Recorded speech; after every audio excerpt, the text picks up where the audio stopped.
제2절 무기화학 2-1 금속 원소와 그 화합물 핵심이론 01 금속 원소의 일반적인 성질. 이 부분은 시험에 그렇게 많이 나오지는 않고요. 금속 원소의 일반적인 성질에 대해서 한번 읽어보시고 좀 설명을 드리자면, 우선은 금속 원소는 뭐 상온에서 고체라는 거는 여러분들 다 알고 계실 거예요. 그리고 일정한 결정 구조를 지니게 되는데 수은 많은 액체를 띠고 있습니다. 네, 그 정도는 좀 구별을 하시면 좋고요. 그리고 열과 빛과 전기를 잘 통하는 양도체라고 하고요. 수소하고의 반응성이 상당히 떨어지고 원자 반지름이 큰 특징을 지니고 있다고 합니다. 그리고 광선을 투과시키지 못하는 성질, 특유의 광택, 그리고 이온화되면 양이온이 된다. 이 기본적인 성질에 대해서 꼭 숙지를 해두시고요. 그리고 물리적인 특징을 설명드리자면 잘 늘어나고 잘 펴지는 성질이 있다고 합니다. 그것을 이제 연성과 전성이라고 얘기를 하는데, 네, 그 밑에 보면 연성과 전성의 정의에 대해서 나와 있고 융점이나 비중 뭐 이런 것들에 대한 내용들이 이제 좀 표로 정리가 되어 있을 거예요. 한 번쯤 읽어보시면 좋을 것 같아요. 이런 크기를 비교하거나 이런 문제가 사실 나오지는 한 번도 안 왔던 것 같아요.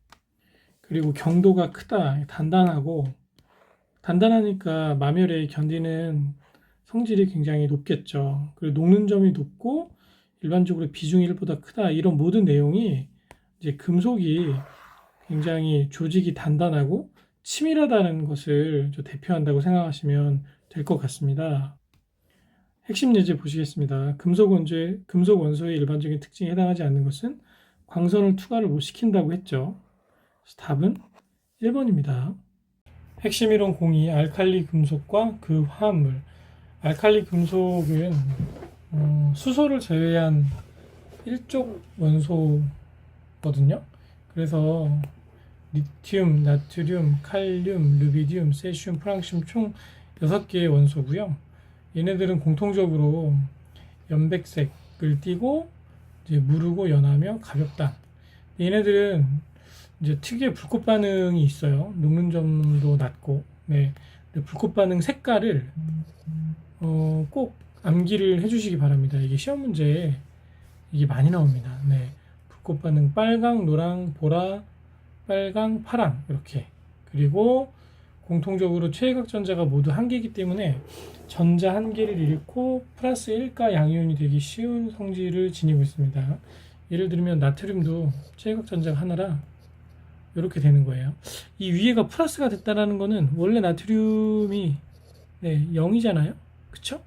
근데 플러스가 됐다라는 것은 플러스를 얻은 게 아니라 전자 하나가 날아간 거예요. 그러니까 누구한테 뺏긴 거죠. 그래서 전자 하나를 잃을 확률이 높아진다. 공기 중에서 쉽게 산화하며 산화물을 형성한다.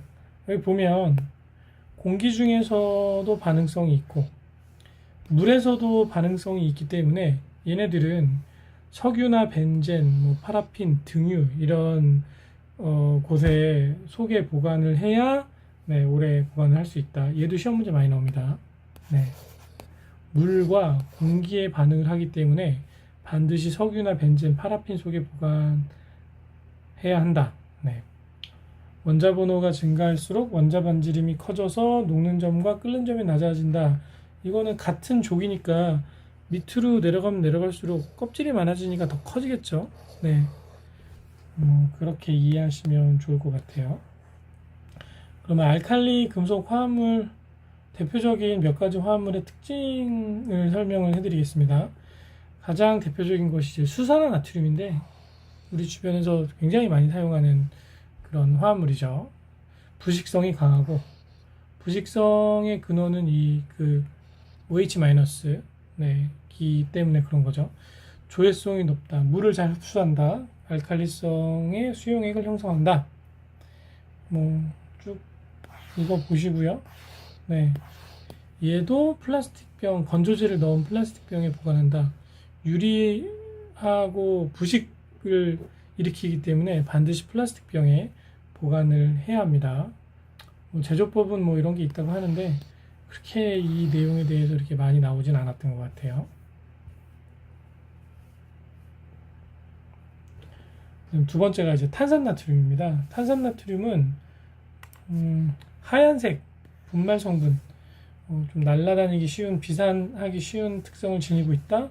얘도 이제 나트륨이 있으니까 조해성이 매우 높다. 그러니까 나트륨을 포함하고 있는 화합물들은 물을 잘 흡수하는 그런 특징을 가지고 있어요. 그래서 제조법은 이제 암모니아 소다법, 이걸 솔베이법이라고 하는데, 이런 제조법으로 제조를 한다. 네, 이 정도 아시면 될 것 같고요. 바로 문제를 한번 풀어보시겠습니다. 자, 2-1번. 다음 중 이온화 에너지가 가장 작은 알칼리 금속. 이온화 에너지는 같은 족일 때 동일 족. 자, 원자 번호 증가하면 이온화 에너지도, 네, 이온화 에너지는 낮아집니다. 그래서 이온화 에너지가 가장 작으려면 이 중에 원자 번호가 제일 큰 거를 찾으시면 됩니다. 르비듐이 가장 크니까 답은 4번이고요. 자, 같은 주기에서 이온화 에너지가 가장 작은 것은 그러니까 족과 주기, 이온화 에너지의 경향성에 대해서 아셔야 됩니다. 자, 족에서는 원자 번호가 그러니까 밑으로 내려가면 내려갈수록 이온화 에너지 작아지고요. 같은 주기에서는 원자 번호가 작을수록, 네, 이온화 에너지가, 네, 작아진다. 그래서 이제 같은 주기라고 했으니까 가장 원자 번호가 작은 것은, 네, 지금 아직 배우진 않았지만 얘네들은 다 1족보단 뒤에요. 네, 알칼리 토금속은 이제 2족이고, 할로겐족은 뭐 이제 플로린이나 이런 해고, 비활성 기체는 가장 이제 끝에 있는, 반응성이 전혀 없는. 그래서 답은 알칼리 금속 1족이지요. 알칼리 금속에 대한 설명으로 틀린 것은, 그러면 공기 중에 쉽게 산화한다. 맞죠? 원자과 전자. 원자과 전자라는 거는 체외각 전자 중에 반응을 할 수 있는 그 전자를 우리가 보통 원자과 전자라고 해요. 네, 체외각 전자가 다 원자과 전자는 아닙니다. 일반적으로 그렇다는 얘기죠. 그래서 쭉 보시면, 자, 4번이 틀립니다. 4번이 왜 틀리냐면, 염소와 1대2 화합물을 형성한다? 1대1로 반응을 합니다. 네, 보통, 네, 이게 이제 알칼리 금속이, 네, 염소하고 반응하는 식을 보여드리면, 염소는 이제 분자 형태로 이렇게 되어 있잖아요. 염소가 이제 플로린하고 마찬가지로, 네, 전기 음성도가 되게 세고 한계를 당기려고 해요. 네, 그래서 이제 한계를 당기려고 하는 애가 두 개니까 이 염소 분자랑 결합할 수 있는 알칼리 금속은 이제 두 개씩 반응을 하는 거예요. 무슨 얘기냐면, 자, 알칼리 금속을 이제 M이라고 칭할게요. 플러스, 네, Cl2 이렇게 돼 있으면 요게 마이너스 1, 마이너스 2, 마이너스 2니까 얘는 플러스 1이면 앞에 개수가 2가 이렇게 붙어야겠죠. 이렇게 반응하면, 네, 2, M, C, L 이렇게 된다고 생각하시면 됩니다. 그래서 1대1로 반응을 하기 때문에 1대2 화합물을 형성한다는 말은 틀리죠. 답은 4번이에요. 2-4번. 시약의 취급 방법에 대한 설명으로 틀린 것은, 보면 지금 우리가 이제 알칼리 금속에 대해서 얘기하고 있으니까 그것만 볼게요. 나트륨, 칼륨 다 알칼리 금속이죠. 얘는 물속에 보관하면 불납니다. 물속에 넣으면 안 돼요. 공기 중에 보관 안 합니다. 그래서 뭐 등유나 뭐 파라핀 뭐 이런 곳에 넣어서 보관한다고 했었죠. 그래서 답은 1번입니다. 핵심 이론 03. 알칼리 토금속과 그 화합물. 여기 보면 이런 이름들이, 네, 좀 특이하죠. 그래서 뭐 하나도 중요한 건 아닌데, 이 토금속이라는 게 흙이에요, 흙. 네. 그래서 알칼리 토금속이라고 하면 보통 이제 이조건소인데 알칼리 금속하고 성질은 유사하지만, 네, 좀 지각에 땅에 많이 존재하기 때문에 이걸 이렇게 분류해서 이름을 칭했다고 합니다. 이렇게 뭐 중요한 내용은 아닙니다. 네, 알아두시면 기억하는 데 도움이 될 거예요. 자, 알칼리 토금속은 베릴륨, 마그네슘, 칼슘, 스트론튬, 바륨, 라듐 총 6개 원소고요. 얘네도 최각전자, 원자과 전자가 2개라 네, 이제 2개를 잃어버리고 플러스 이가를 유지하려고 하는 경우가 많죠. 색은 이제 보통 회백색을 띠고 무르고 밀도가 낮다. 물과 결합해서 강한 염기성 수산화물을 만든다. 특유의 불꽃 반응을 한다. 네, 요 베릴륨과 마그네슘을 빼고 나머지 원소들은 이런 색깔을 띠면서 불꽃 반응을 한다. 불꽃 반응의 색깔은 다 암기를 하셔야 됩니다. 대표적인 알칼리 토금속 화합물질을 보여드릴게요. 염화 마그네슘. 보통 이렇게 표시를 할 때, 네, 이거 수화물이죠. 물과 같이 포함되어 있는 얘네들은 단백질을 응고시키며 조회성이 있는 성질을 가지고 있다. 산화칼슘, 네, 그리고 탄화칼슘 이런 거, 네, 시험 문제에 그렇게 많이 나오진 않지만 이름 정도와 그리고 혹시 나오면 네, 문제를 통해서 좀 암기를 하시면 어떨까 싶습니다. 자, 3번 쇳물과 단물. 경도에 따라서 이제 하드워터와 소프트워터로 나뉘는데요. 하드워터는 이제 이가 금속 양이온 이거 말고도 다른 스트론튬이나 뭐 이런 여러 가지 금속 이온뿐만 아니라 일가 금속 양이온도 포함이 돼요. 그런데 얘네 2개가 거의 대부분이에요. 대부분. 이 경도를 네, 경도에 기여하는 퍼센트가 칼슘과 마그네슘이 굉장히 퍼센트가 높기 때문에 네, 이 2가지만 측정하는 경우가 많이 있어요. 얘네들이 얼마나 많이 있느냐? 많이 있는 물은 쇳물이라고 하고, 네, 그리고 이제 이게 좀 적은 그것을 이제 우리가 단물이라고 하죠.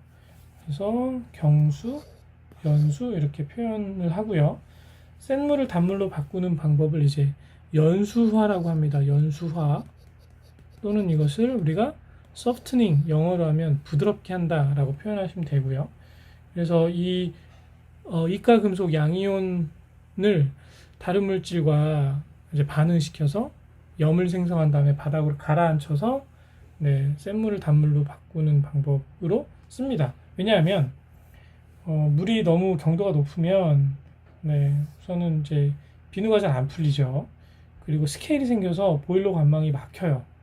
그리고 마셨을 때 뭐 배도 아프고 그렇기 때문에 연수화를 하는 것이 매우 중요한데 우리나라는 물 자체가 경도가 많이 높지 않기 때문에 큰 문제는 없어요. 근데 이제 유럽 같은 경우는 경도가 매우 높은 물들이 많이 있어서 연수화 공정이 네, 상수 처리 공정에서 굉장히 중요한 역할을 차지하고 있다고 합니다.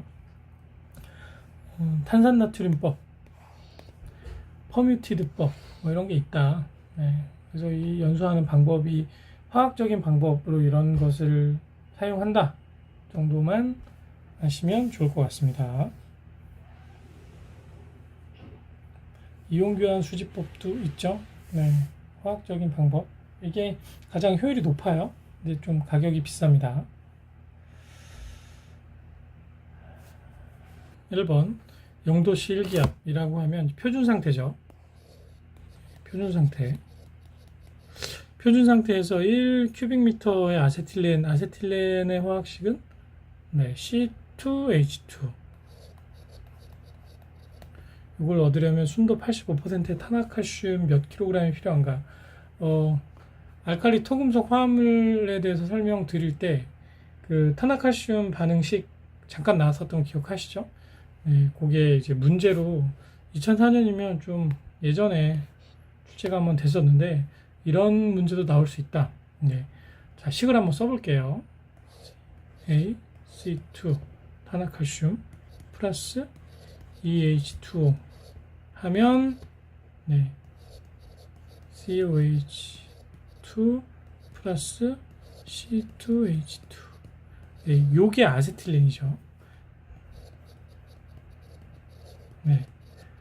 자, 아세틸렌의 요거를 자, 1m 세제곱 1큐빅미터만큼 얻으려면 결국에 탄화칼슘이 얼마가 필요한가 킬로그램 단위로 나와 있는데 뭐 환산해서 계산을 쭉 하시면 됩니다. 무슨 얘기냐면 자, 탄화칼슘 1몰과 아세틸렌 1몰이 동일한 양으로 물과 반응해서 생성이 되죠.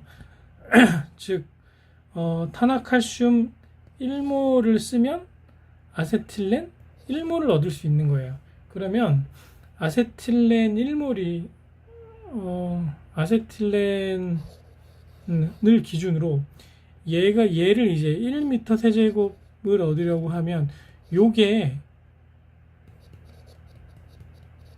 몇 몰인지 찾으면 돼요. 이게 1큐빅미터가 몇 몰인지를 찾고 그 몰수만큼 탄화칼슘의 몰수가 필요한 거예요. 그리고 그 탄화칼슘의 몰수를 기준으로 0도씨 1기압일 때의 분자량 계산해서 킬로그램 단위로 필요한 중량을 찾으면 되는 겁니다. 좀 헷갈리실 수 있으니까 문제로 바로 한번 풀어보겠습니다. 자, 여기 보면 아세틸렌이 지금 1m 세제곱이 1큐빅미터가 몇 몰인지를 환산을 해볼게요. 자, 22.4 큐빅미터 분의 1km몰. 이게 뭐냐면 표준 상태에서 모든 기체에는 1몰이 22.4리터의 부피를 지닙니다. 그리고 그 화학 물질을 구성하고 있는 분자량만큼의 무게를 지녀요. 분자량.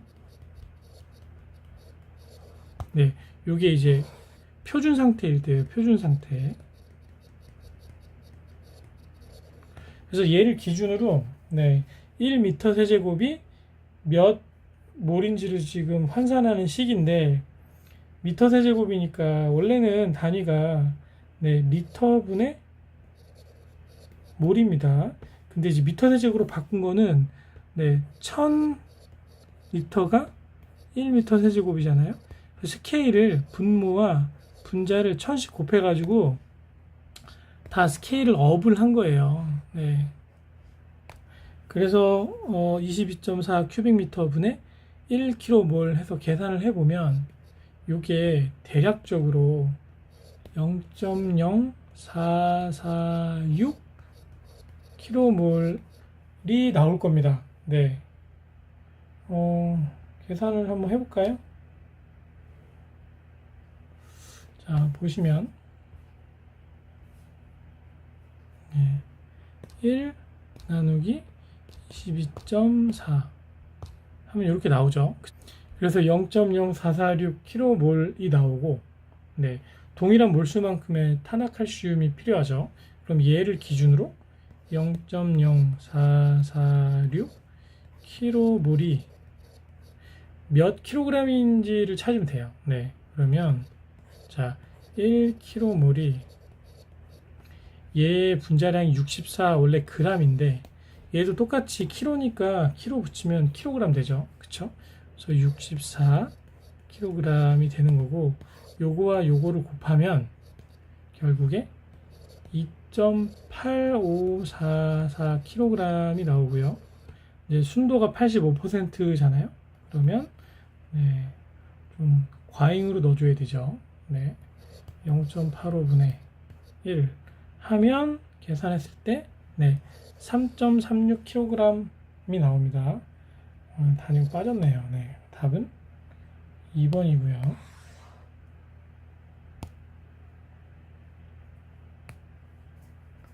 자, 2번 보시겠습니다. 다음 중 알칼리 금속. 다 1족인데 얘만 2족이죠. 얘는 토금속입니다. 토금속. 답은 4번입니다. 핵심이론 공사 붕소족 원소와 그 화합물. 붕소족은 붕소, 알루미늄, 갈륨, 인듐, 탈륨 총 5개의 원소고요. 얘네들은 최각전자가 3개라 3가의 양전하를 띤 이온을 주로 형성을 합니다. 지금 이제 알칼리 금속이나 알칼리 토금속, 뭐 붕소족 다 보면 이 원소에 가장 결정적인 영향을 끼치는 요인이 뭐냐면 최각전자, 원자가 전자죠. 그래서 그 원자가 전자에 따라서 어떤 특징을 지니는지가 나뉘어진다라고 생각하시면 돼요. 요게 시험 문제 많이 나옵니다. 붕소와 알루미늄, P형 반도체 제조에 사용된다. 솔직히 왜 자주 나오는지 잘 모르겠어요. 근데 많이 나옵니다. 그래서 붕소와 알루미늄을 가지고 이제 P형 반도체에 소량 첨가하는 원소로 기억을 꼭 하시면 좋습니다. 자, 붕소족 원소 화합을 보실게요. 이제 붕소 기준으로 봤을 때, 호동소 물질로는 자연에 존재하지 않는다. 그래서 붕산, 붕산석, 붕산염 광물로 존재를 하고요. 붕소가 식물 성장에 반드시 필요한 물질이다. 숙지하시고, 알루미늄이 시험 문제에 좀 가끔 좀 자주 나옵니다. 그래서 알루미늄의 특징, 아까 이제 P형 반도체의 소량으로 첨가하는 물질로 사용한다고 했고, 그리고 알루미늄의 일반적인 성질에 대해서도 시험에서 가끔 물어봐요. 연성과 전성이 크다, 연하다, 그래서 소성 가공이 용이하다. 잘 휘잖아요, 알루미늄이. 열과 전기의 양도체이다.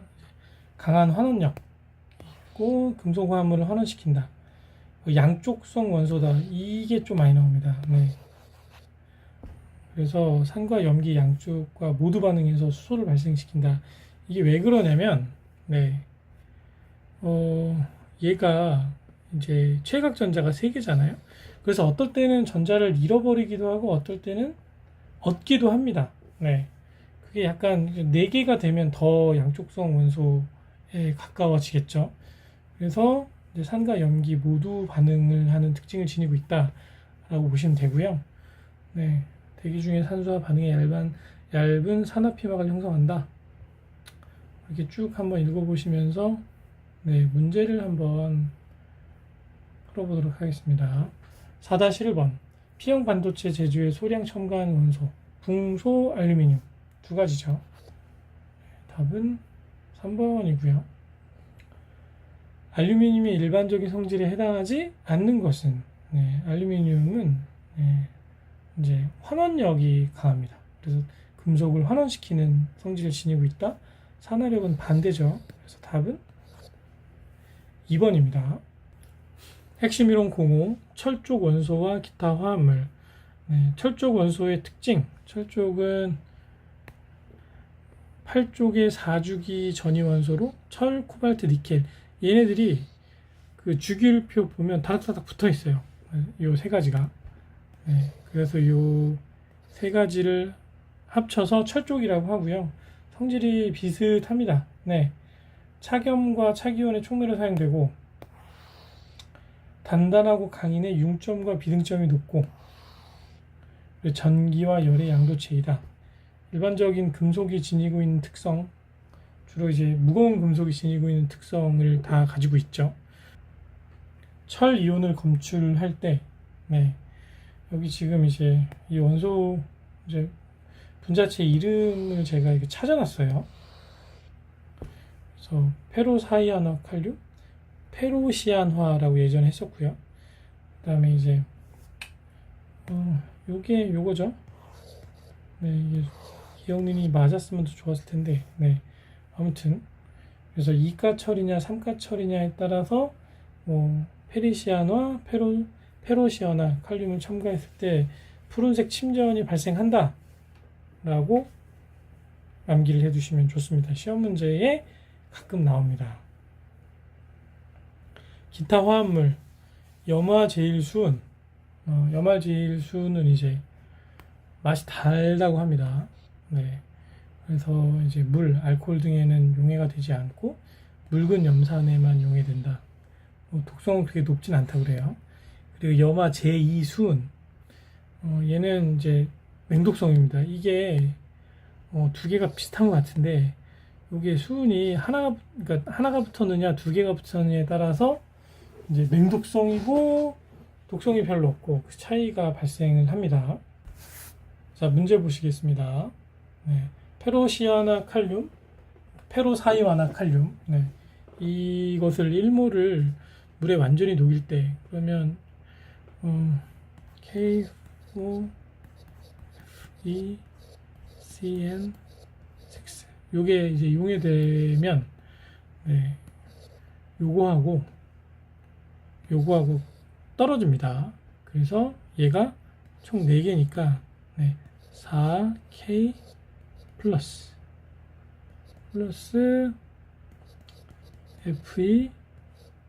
FeCn에 6에 플러스가 4개니까 이제 마이너스가 4개가 되겠죠. 요렇게 해리가 되거든요. 네.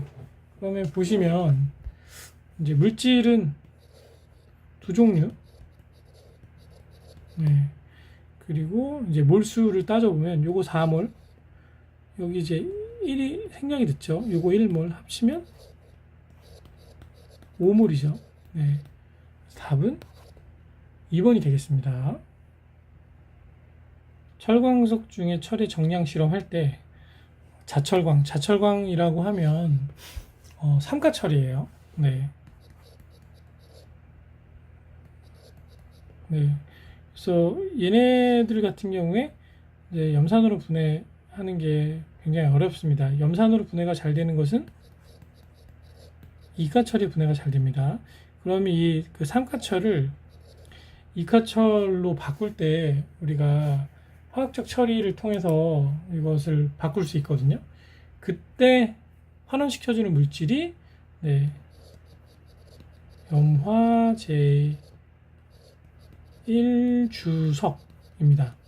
네, 화학식 한번 써드려 보면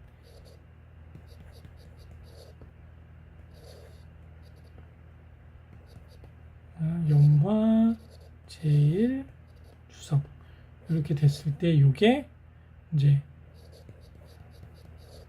아이고 죄송합니다.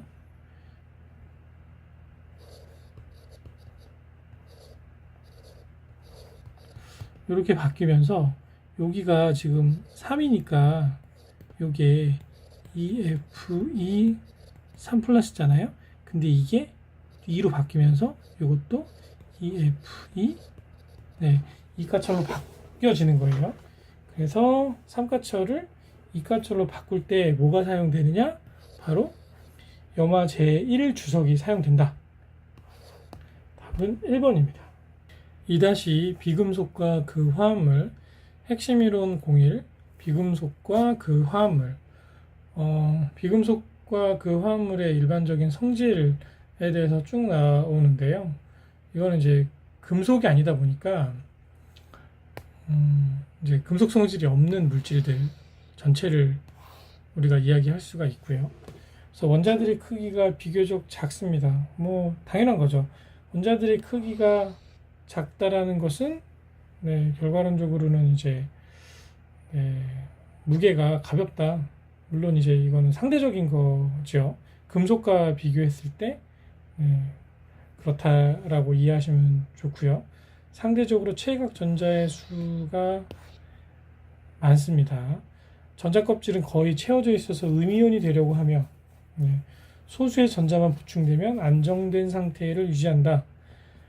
비중은 1보다 작다. 가벼워요. 네, 가벼우니까 상온에서 고체, 기체의 어떤 상태를 유지를 하게 되고요. 금속이 가지고 있는 전성과 연성은 거의 없어요. 그 충격을 받으면 그냥 깨집니다. 네, 그런 특징이 있다. 그리고 주로 공유 결합을 한다. 이게 좀 중요하죠. 네. 2번 비활성 기체. 비활성 기체라는 말이 결국에는 이제 활성이 안 되는 기체잖아요. 얘네는 왜 활성이 안 되냐면 체각 전자가 가득 차 있어요. 체각 전자가 가득 차 있으니까 더 이상 누구하고 결합할 일이 없는 겁니다. 네. 그래서 이제 얘를 이제 영족이라고 우리가 보통 표현을 하고요. 헬륨, 네온, 아르곤, 크립톤, 제논, 라돈 등의 6개 원소를 우리가 비활성 기체라고 합니다. 무색, 무미, 무치. 반응이 없는 거예요. 자기 혼자 가만히 있는 겁니다. 그래서 타원소와 화합물을 형성하지 않는다. 분자가 아닌 단원자 물질로 존재한다. 같은 얘기예요. 왜냐하면 화합물을 형성하지 않으니까 자기 혼자 이제 안정된 형태로, 분자체 같은 경우도 수소는 이렇게 두 개가 돼야 안정돼 있지만, 이제 비활성 기체, 뭐 헬륨, 네온 얘네들이 그냥 혼자서 가만히 있어도 좋으니까, 결합할 이유가 없죠. 그래서 단원자 물질로 존재를 하게 됩니다. 화학적으로 매우 안정적이어서 모든 원소 중 이온화 에너지가 가장 크다.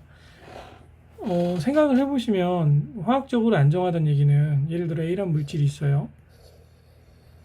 여기 제각전자가 2개가 있습니다. 전자 껍질 하나 때는 2개가 가장 안정된 형태이죠. 그래서 얘를 하나를 이렇게 떼어내려고 할 때 그 이온화 에너지가 굉장히 많이 소요가 되겠죠. 왜냐하면 이 전자하고, 그러니까 이 결합 구조 자체가, 구성 자체가 아주 안정된 형태로 탁 되어 있는 거예요. 그러니까 이걸 떼낼 때 에너지가 굉장히 크게 듭니다. 그래서 일반적으로 이온화 에너지가 가장 큰 그 원소가 영족이에요. 그래서 모든 원소 중에 이상기체에 가장 근접한 성질을 지니고 있다. 그 중에 이제 헬륨이 가장 이상기체에 근접해 있는 형태이고요. 그 다음에 굳이 꼽자면은 이제 수소, 수소입니다. 수소 분자. 자, 2번 수소와 그 화합물, 양성자 1개와 전자 1개로 이루어진 가장 가벼운 기체이다. 1번이죠. 1번. 원자 번호 1번. 산소와 반응해서 열과 전기를 포함한 에너지를 생성한다. 그리고 물을 만든다. 이 무공의 연료로 사용할 수 있습니다. 저장과 운반이 매우 어렵다. 잘못하면 터져요. 그리고 주로 수소 분자로 이루어지는 특징을 지니고 있다.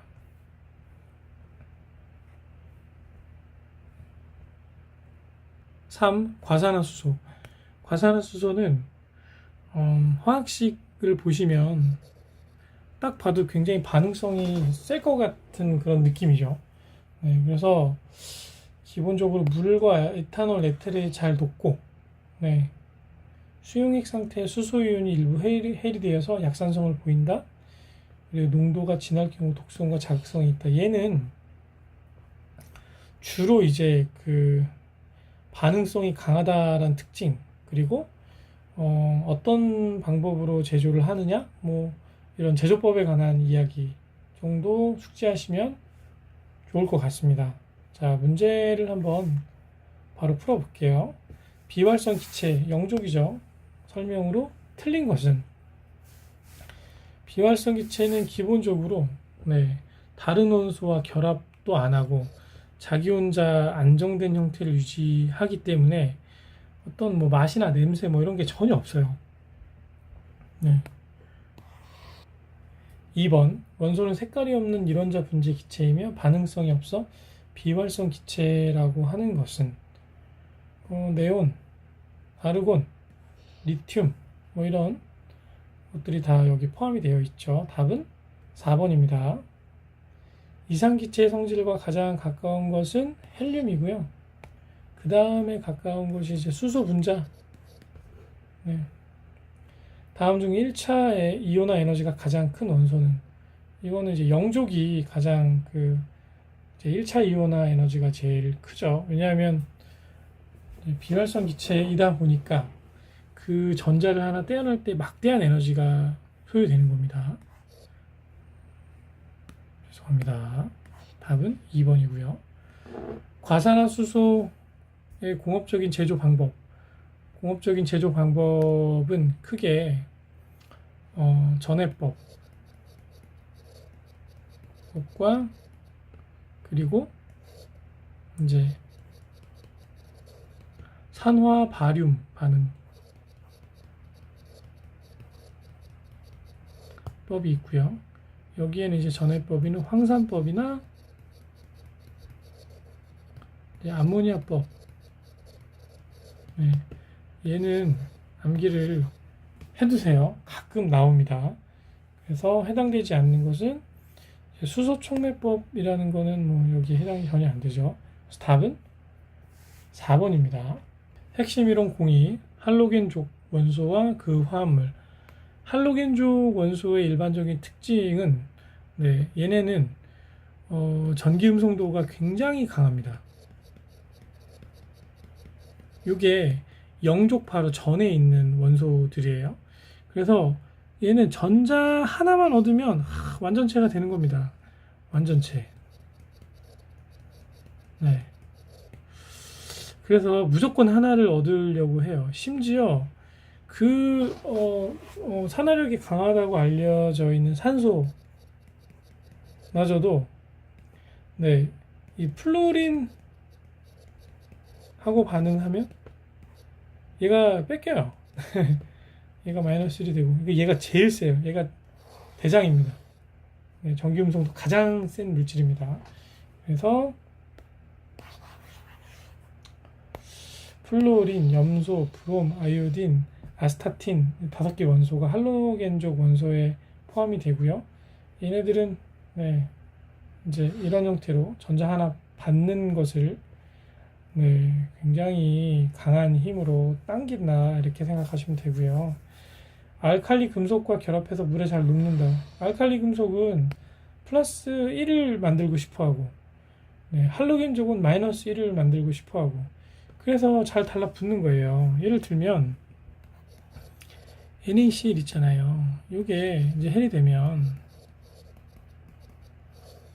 얘는 하나 얻고 싶어하고 얘는 하나 잃고 싶어하고 그러니까 죽이 아주 잘 맞는 거죠. 그래서 물에 잘 녹고 이렇게 잘 결합한다. 이렇게 아시면 좋습니다. 각 주기 원소 중에 비금속성으로 반응성이 가장 크다. 이온화 경향도 가장 크다. 그렇죠?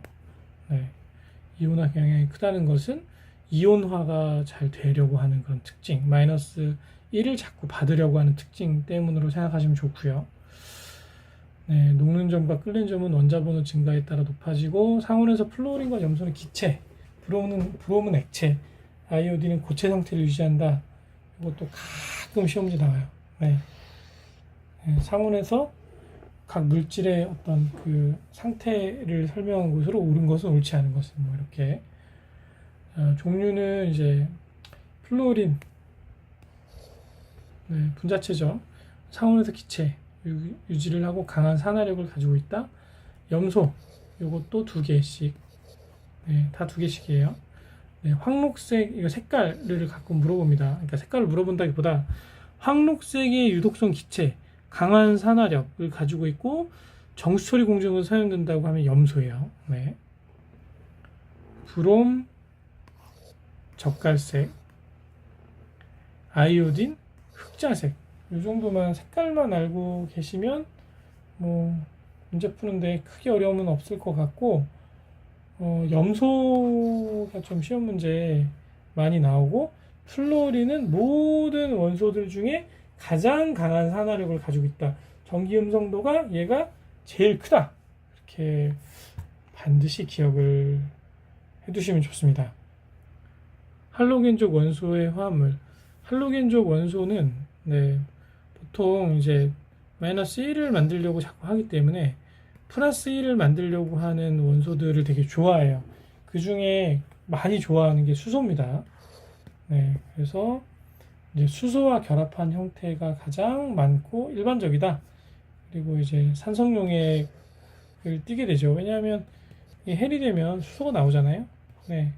이거 수소 나오고 그래서 모두 이제 수용성 산성용액을 띠는 경우가 많다. 자, 종류 염산 3대 강산 중에 하나죠. 염산, 질산, 황산 이게 3대 강산입니다. 염산, 질산, 황산 3대 강산이죠. 실험에는 얘가 제일 많이 사용이 되죠. 플루오린과 수소와 플루오린과의 결합 이 강에서 이온화가 잘 일어나지 않는다. 이온화가 잘 일어나지 않으니까 약산이죠. 이온화가 잘 일어나면 강산이 되겠죠. 그쵸? 수소가 많이 나오니까. 브로마 수소 수소와 브롬이 공유 결합을 형성하고 있다. 네. 그리고 물에 대한 용해도 높고 이온화도가 크다. 아이오딘화 수소. 그래서 이런 그 특징들 한 번씩 꼭 읽어 보시고요. 문제 나왔을 때 풀 수 있게만 좀 기억을 해 두시면 좋습니다. 할로는 조금 특이하죠. 예. 소화제용 이제 가스로 사용된다. 자, 문제 보시겠습니다.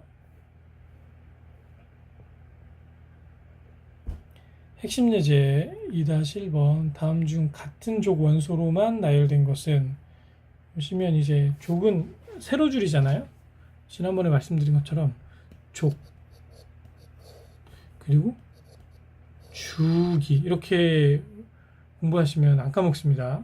그래서 같은 족으로만 된 것을 따지면 네, 이게 다 이제 할로겐 족이죠. 답은 1번이고요. 다음 중 산성의 세기가 네, 가장 큰 것. 산성의 세기도 얘도 암기를 해두세요. 그냥 외우셔요. 네, 이렇게